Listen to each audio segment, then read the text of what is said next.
বগুড়া বললেই অনেকে শুধু ইতিহাসের কথা ভাবেন, কিন্তু এখন বগুড়া হয়ে উঠেছে ভ্রমণ পিপাসু মানুষদের নতুন আকর্ষণের কেন্দ্র। আমি চলে এসেছি মমইনের কেবল কার রাইডে, যেটি চালু হয়েছে ঈদ উল ফিতর 2026 উপলক্ষে, আর খুব অল্প সময়ে এটি হয়ে উঠেছে দর্শনার্থীদের জন্য অন্যতম আকর্ষণ।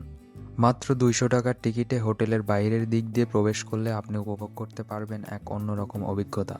কেবল কারে উপরে উঠতেই চোখের সামনে খুলে যায় এক মনোমুগ্ধকর দৃশ্য।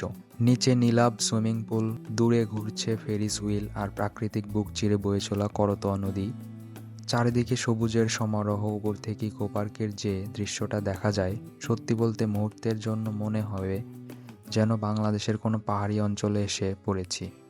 একটু বান্দরবনের অনুভূতি, একটু প্রাকৃতিক শান্ত ছোঁয়া, আর একটু বিলাসিতার মিশেল, সব মিলে এক অসাধারণ অভিজ্ঞতা। আপনি যদি বগুড়ায় ঘুরতে আসেন, তাহলে এই কেবল কার রাইডটা অবশ্যই আপনার তালিকায় রাখুন। কারণ কিছু সৌন্দর্য ছবি দেখে বোঝা যায় না, নিজের চোখে দেখলেই কেবল তার আসল অনুভূতি ধরা পড়ে। এটাই আমাদের বগুড়া, এটাই আমাদের বাংলাদেশের সৌন্দর্য। এমন আরও সুন্দর সুন্দর ভিডিও পেতে অবশ্যই চ্যানেলটি সাবস্ক্রাইব করে পাশে থাকবেন।